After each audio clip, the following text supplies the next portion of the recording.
Unit সরকারটা basically ওনারা বলতে চাচ্ছে যে এনসিপির government the taking is like that. আমি ভাই বললাম যদি ইউনিট সাহেব নিজেও অন্যায় করে he should be the accountable one. আপনি তার এই যে আপনি যেটা বললেন আমি শেষ করি, এটা একটা রং জিনিস, এটা হচ্ছে আরেকটা ঠিক একটা সিস্টেম, মানে ইউনিসের উপর দায় চাপায় দেওয়া রাজনীতি।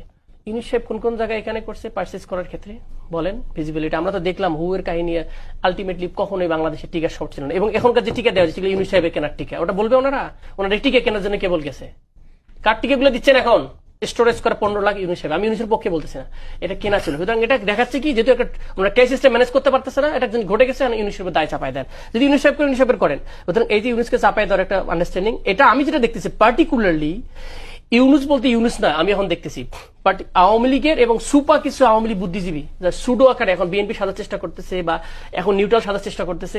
আপনি দেখেন সিপিবি কালকে দাঁড়িয়েছে ইউনুসকে কি করার জন্য, মানে জেলখানায় পাঠানোর জন্য।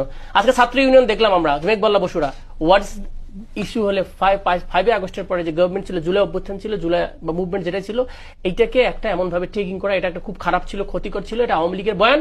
গ্রাজুয়ালি এটাকে অন্যরা সাবস্ক্রাইব করতেছে এবং বিএনপি কাইন্ড অফ আস্তে আস্তে এটা করতেছে। সবকিছুই খারাপ, 5 আগস্টের পর যা হয়েছে সবকিছুই খারাপ হয়েছে, শুধু ইলেকশনটা ভালো হয়েছে। কারণটা কি, ইলেকশনের মাধ্যমে আমরা ক্ষমতাটা আছি। আইন শৃঙ্খলার তুলনা আপনি কেন এটার সাথে তুলনা দিবেন? 5 আগস্টের সাথে তুলনা কিছুই ছিল না একটা রাষ্ট্রের মধ্যে, সব পালিয়ে গেছে। যেখানে দেশের প্রধান ইমাম থেকে শুরু করে প্রধানমন্ত্রী সবাই পালিয়ে গেছে, আপনি সেখানে আইন শৃঙ্খলা আপনাকে টিকায় রাখছেন না, আপনার যে দুর্ভিক্ষ হয়নি সেটা তো অনেক বড় বিষয়। সে থ্যাঙ্কসটা কি দিছি আমরা কখনো?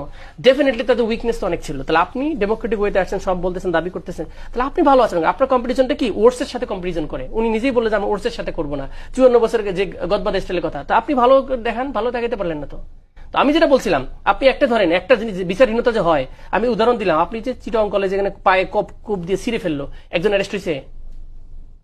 আপনি শাহবাগ থানায় যে মারা হয়েছে, মব বলেন যাই বলেন, এখানে কেউ অ্যারেস্ট হয়েছে? কোন পক্ষে কোনো মামলা হয়েছে? What you saying?